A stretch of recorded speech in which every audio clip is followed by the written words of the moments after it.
Yeah, hello everyone. In this video, I'll be showing you how to leverage SSH and FTP protocols, and why do we need them, and why do we even care about them. Okay, so a simple concept is if I go to my workspace and just start now. Yeah.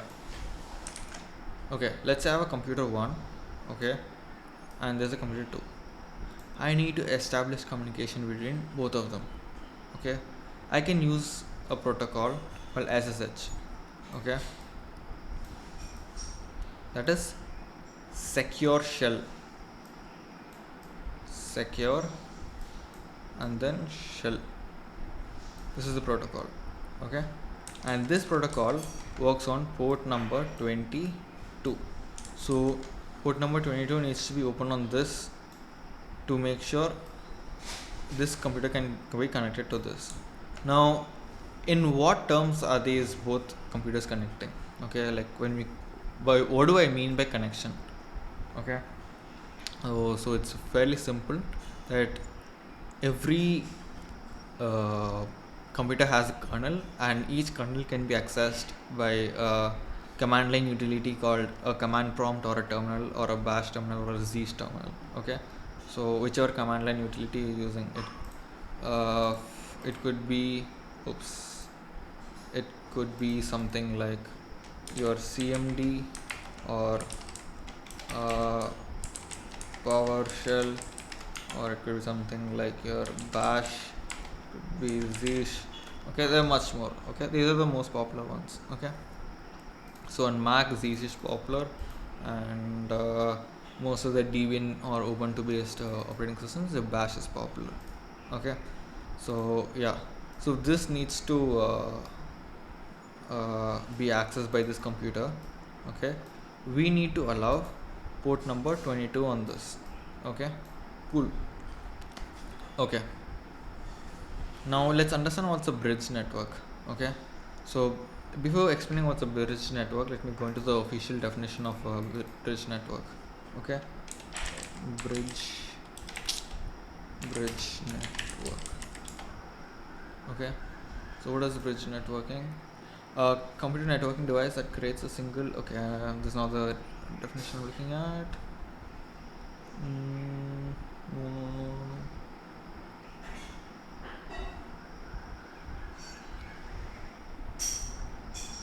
Okay, fine. So,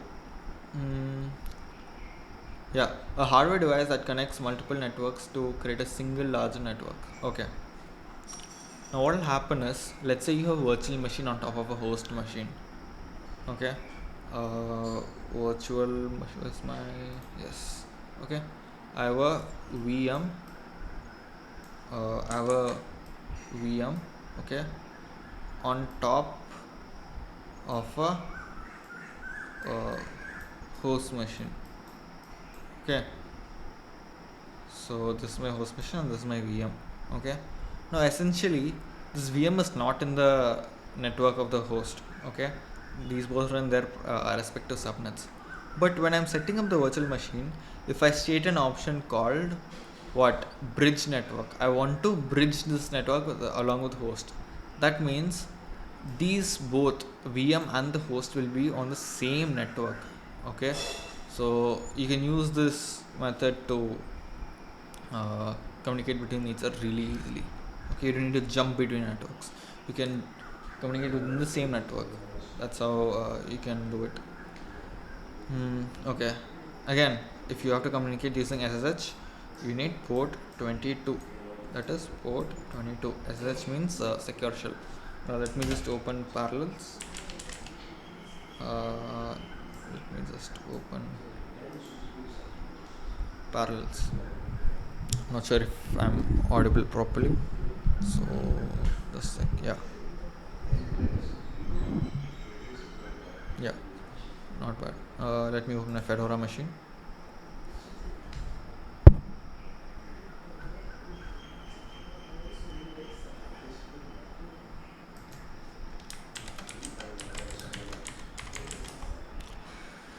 Okay, this is my old cell session. I'm going to. Okay. Cool.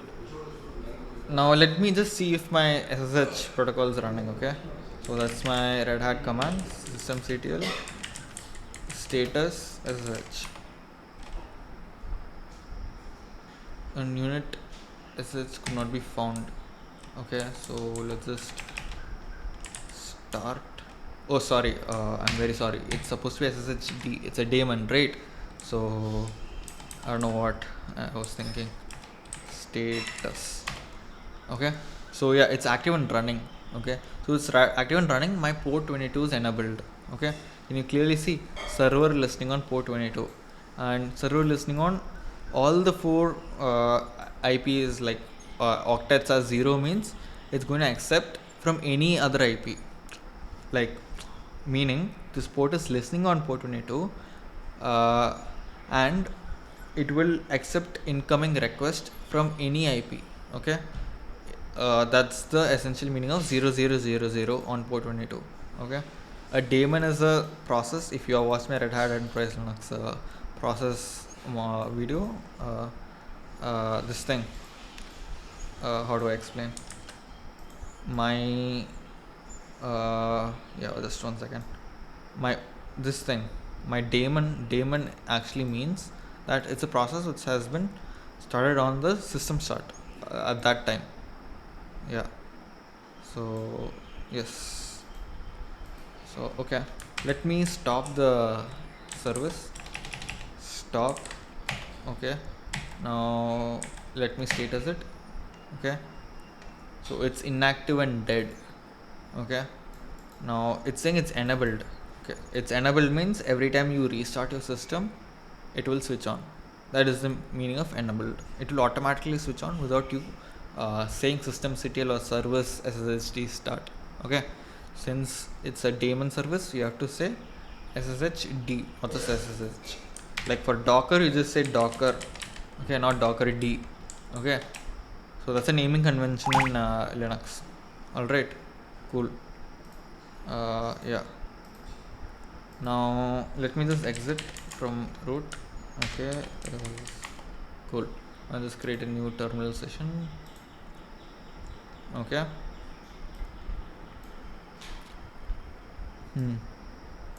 Cool. Now if you had to go to root, okay, if I have to jump into the root user, what would I do? I would do something like sudo I. Correct.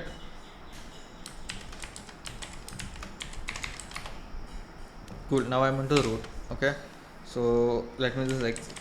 There's another way to do this. Okay. That is switch user root and type the root's password. Correct. I'm not sure. Yes. Okay. Yeah. So this is another way to SU does not stand for switch user. My bad. All right. So yeah. Now there's another way I can switch. I can leverage SSH protocol to switch between parallels user and root user. And how do I do that? Okay. The concept is simple. I'm going to use SSH. Okay. To mention on which computer and which username I should log in. Okay. If I type SSH space, I need to type the username of the computer I want to log in. That is root. Okay. And the computer name which I want to log in, or the computer IP I want to log in. Okay. The host name I want to log in. Right now I don't have the host name. Okay. So I'm going to type is config. I don't have the IP. Okay. So this is Docker. We want something like this. Okay. This is broadcast. Okay. Fine. Yeah. Cool.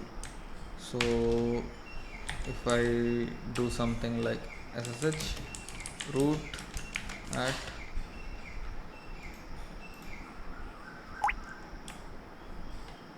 SSH root at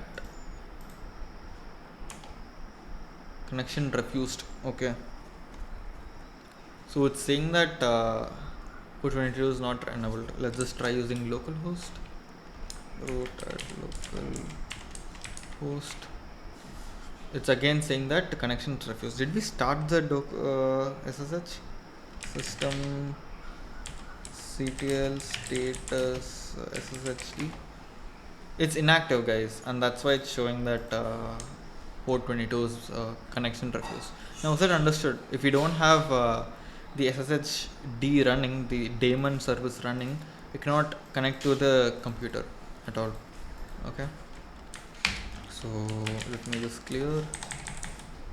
So wait, instead of status, I'm going to put start. So okay, cool. I'm going to type this. Okay. So yes, I'm going to type the root's password. That is this. And I'm logged in using SSH.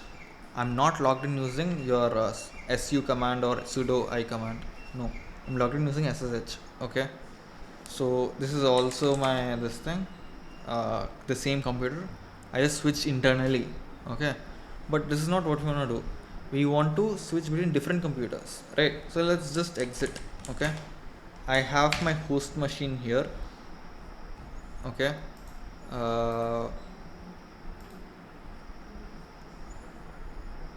Okay, I have my host machine's terminal here.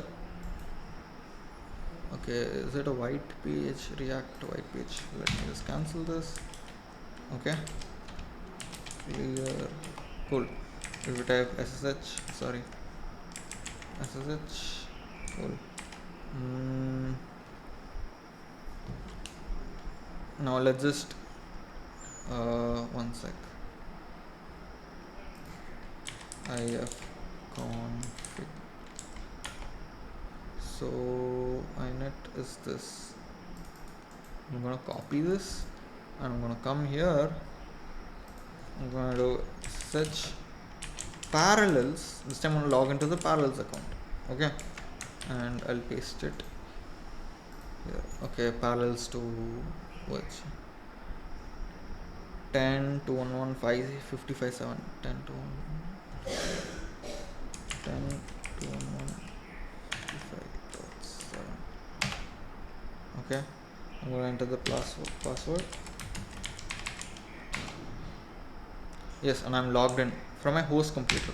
If I do cat, okay, etc and then OS release, it's not going to show me Mac OS. It's going to show me what? Fedora Linux, because I'm logged into this computer. Okay, now let's remotely execute something. Let's just see if there's any file here. Okay, then let me just push this next to this. Okay, ls. So we have some files. Okay, so we have a file called info.txt. Let's remove info.txt from our host computer.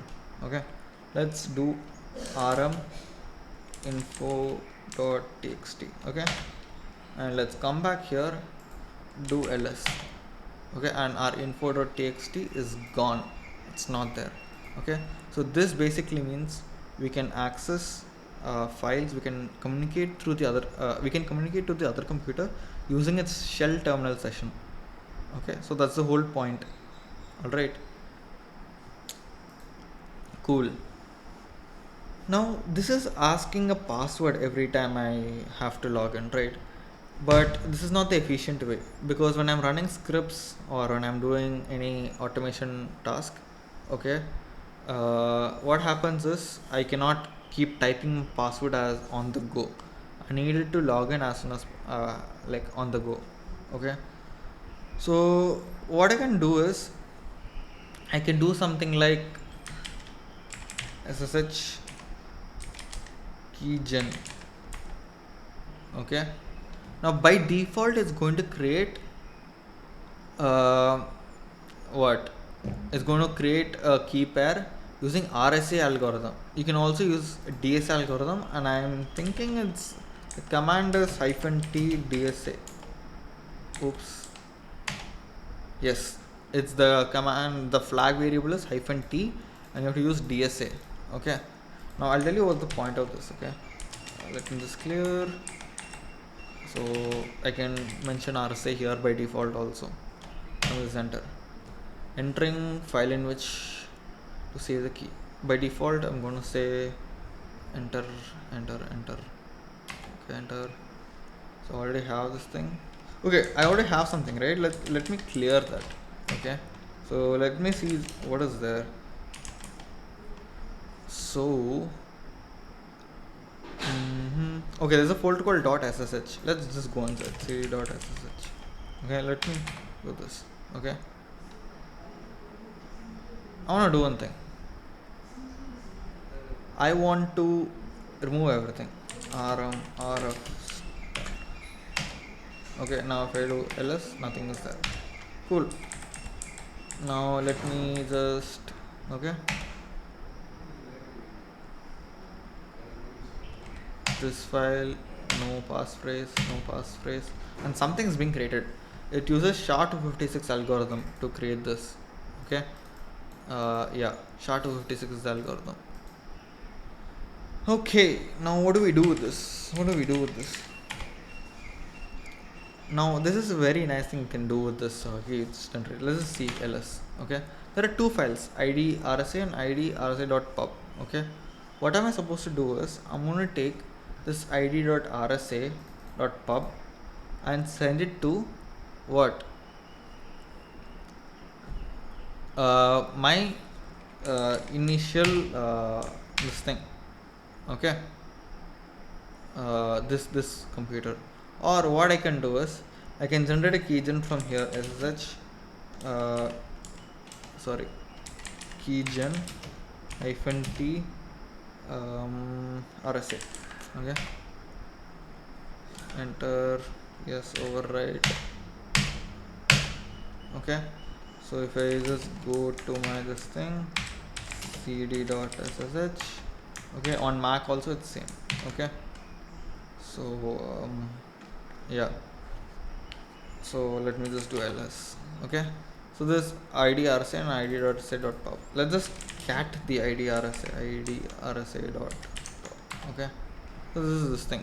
Okay, what am I supposed to do is, okay, I'm supposed to send this, okay, to the authorized keys file of the other computer. Okay, this one. Okay, so how do I send it? So how do I send one file from this to that? Simple question. How do I do it? Okay, you can use tools like SCP, or you can manually copy and paste. You can do whatever you want, but what's the best way? Okay, let's just go to our favorite wait just a sec. Yes, browser, ChatGPT, this thing. Was the best way to transfer id underscore rsa.pub to authorized keys in a different computer Linux? Okay, see, we can manually copy it. Okay, or you can use SCP, just like how I mentioned. Okay, so this is the best method. Okay, so SCP basically is a protocol which leverages SSH only. Okay, it will secure copy. Okay, if the two computers are directly connected or accessible over the network. Yes, they are accessible over the network. Okay, you can use the SCP command. Okay, so SCP command takes the rsa.pub of the first one. Okay, and the computer is the username and the host ID of the computer, and the location of authorized keys in the second one. Okay, cool. So let's just do it. So it's going to be simple. It's going to be something like SCP. Is there any flag variable? Oops. No, there's no flag variable. It's going to be id underscore rsa.pub, and then we are currently using what? Parallels. parallels at what was 1021 10 to 11 555 7 10 to 11 55.7. okay, and this I'm going to do this. I'm going to dot ssh and authorized underscore keys. This spelling is very important. You have to use in Z here. Okay, so let me just enter, and I need to enter my password for once. Okay, now it's transferred. Now let me just come here. Okay, and let me do ls. This is an authorized keys file. Now let me just do ls. Cat auth. Okay, so this is my host computers. This thing is present. Okay, awesome. Now let me try to connect to SSH. What? Parallels @ 10.211. What? 55.7 55.7. Okay, now this time I have logged in without a password. Okay, I have logged in without a password. So this is the power of SSH. Okay, during any like pipeline process. Here when you're using what a Jenkins pipeline or any kind of pipeline service to automatically SSH into this thing, you will have to type the system's password. But if you have your keys exchanged, okay, it will verify through the SSH keys. Okay, and if I show you something, now if I do the same thing, okay, if I send this rsa.pub to the host computer, I will still be able to communicate between this computer and that computer. Okay, now as usual, if I create a file ls, I'm going to create make directory. I don't know why I made this. Okay, let me come back to here and ls, sorry, oops. Okay, so ls, I'm gonna have this. Cool. Yeah, so I have my, I don't know why I made this this thing here. Cool. Now I want to show you something about SHA-256.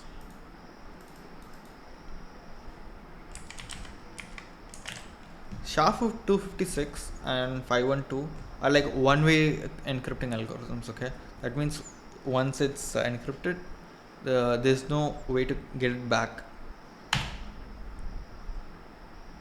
Secure hash algorithm, 256-bit, and it's used for cryptographic security. Correct. Okay, and is it mentioned? Let's see. Okay.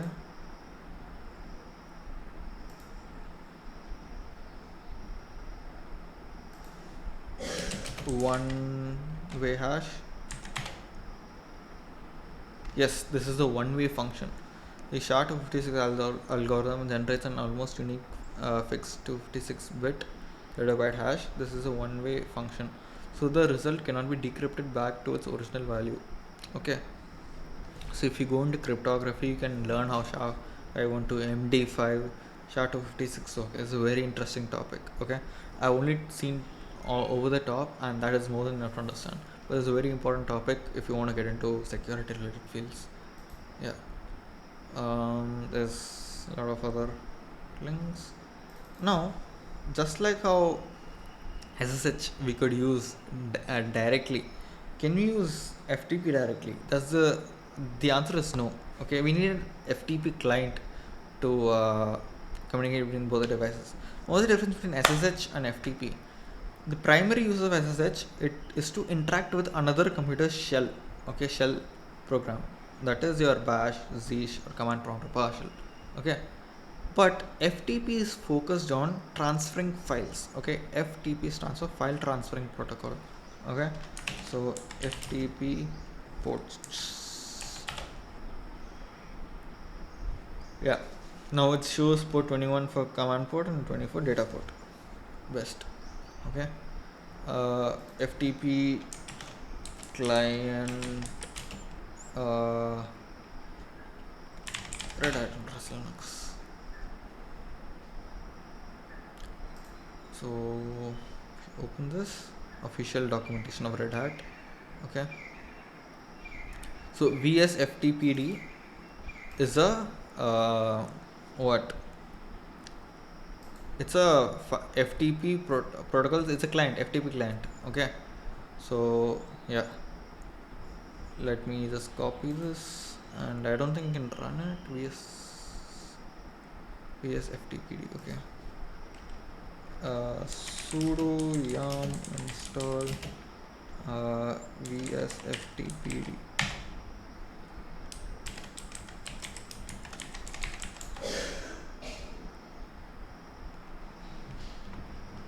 Yes.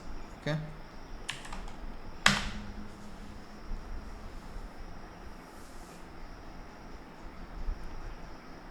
Error is not okay. Let me just debug this using ChatGPT. That's the best. That's the best way to do it. Wait 1 second. Rather, let's just ask ChatGPT which is the best FTP client. Okay. Where is the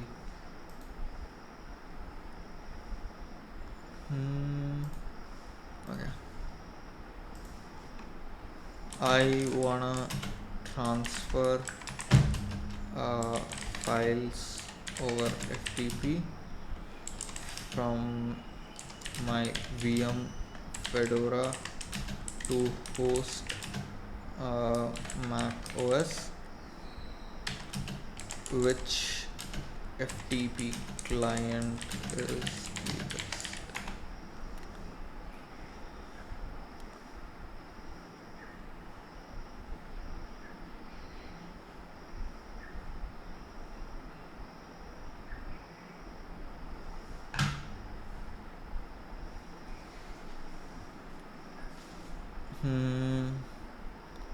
So a lot of FTP clients for macOS. Okay. Can I set up an FTP server on Fedora? Okay.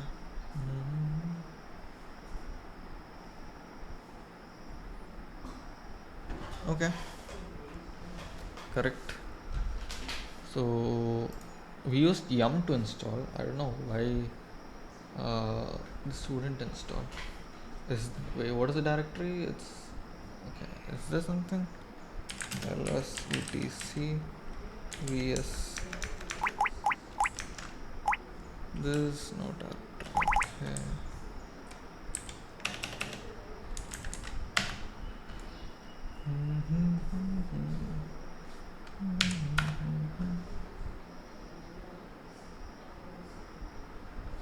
Okay, let's just try some other.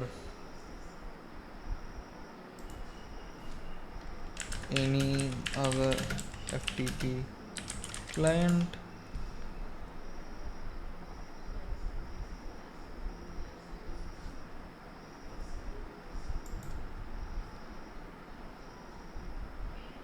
LFTP. Okay.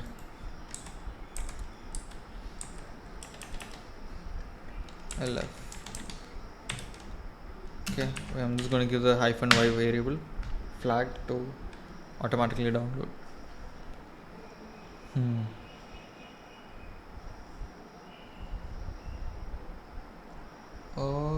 SSH certificate or remote is not okay.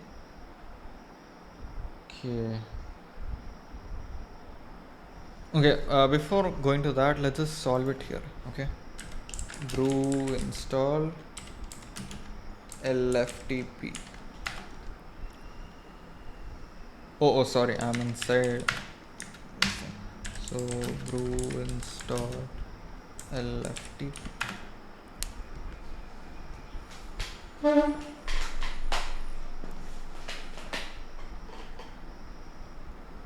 LFTP, right? What was it?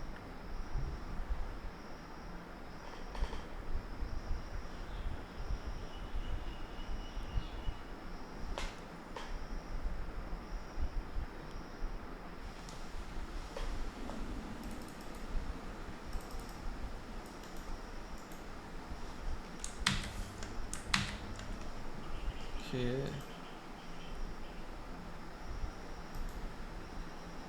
I don't know why it's not pasting here.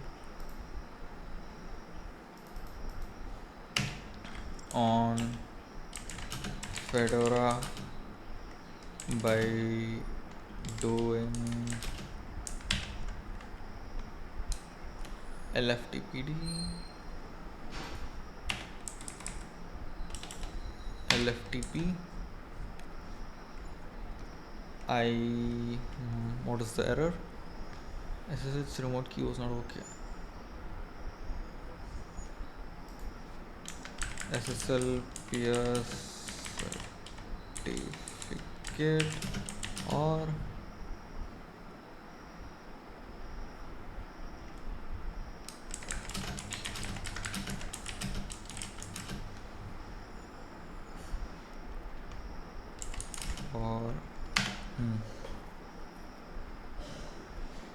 error is okay. Update the CS certificates. Okay, CS certificate authority.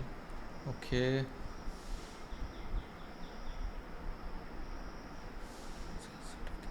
Okay.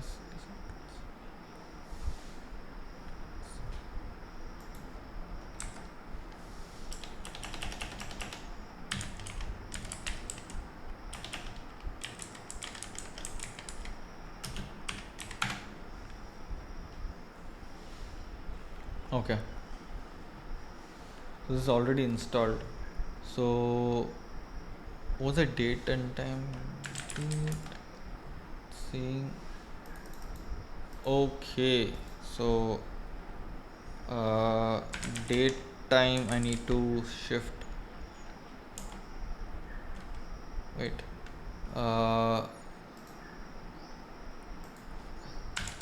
Date time to Asia, Kolkata. We don't need time date CTL set time zone, do you? Okay. Yeah, we do need. Okay. Sudo time date CTL. What was it? Set time zone. Set time zone. Asia.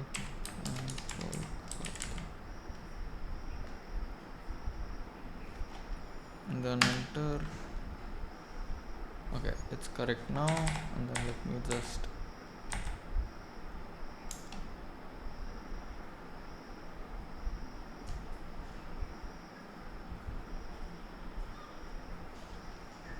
okay, it's still throwing error.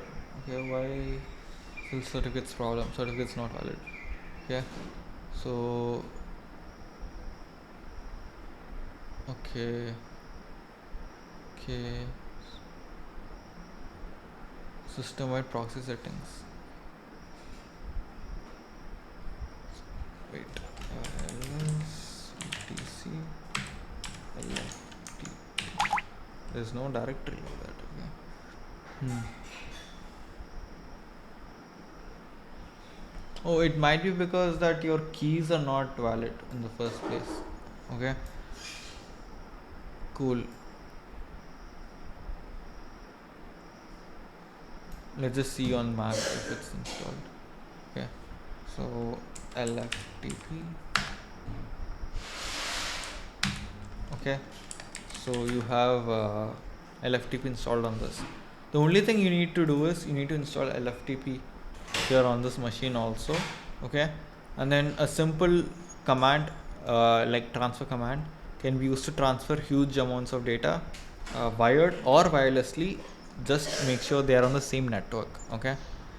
So once they are on the same network, what you can do is once you're able to reach that network, what you can do is simply you can just send or receive data. All right. Yeah. So this is it. So this is very important when you're using pipeline and all, because you can't manually enter the system's password or any set of credentials. You need to pass it as SSH keys. even in GitHub, okay, even in how do I say, uh, github.com. Okay, let me just take it side. Okay, so here if I do SSH, okay, I don't know how many of you people have done this. You can also do this. You can type this thing and you can get it done. Git clone, you can do this. Okay, yeah, this is more used for private repositories and all. Yeah, so I don't know why the image is not visible, but yeah, this is one of the websites I have. So you can use this is a very important tool. Okay, once you know how SSH works, and then you can use it to keep it secure.